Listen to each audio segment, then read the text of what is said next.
तृतीयपंथी, वारांगणा, देवदासी, तमाशा कलावंत आणि HIV बाधित व्यक्तींसाठी शासनाच्या वतीनं अनेक योजना राबवण्यात येत आहेत. परंतु कागदपत्रांअभावी या व्यक्तींना या योजनांचा लाभ घेता येत नाही.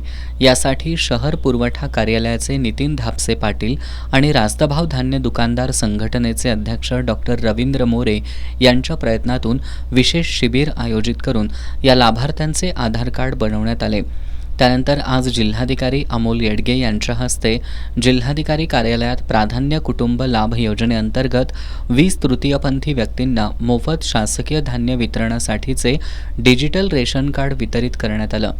यावेळी शहर पुरवठा कार्यालयाचे निरीक्षक महेश काटकर, रास्तभाव धान्य दुकानदार संघटनेचे उपाध्यक्ष गजानन हवलदार, तृतीयपंथी कल्याणकारी मंडळाच्या राष्ट्रीय सदस्या मयुरी आळवेकर आदी उपस्थित होते.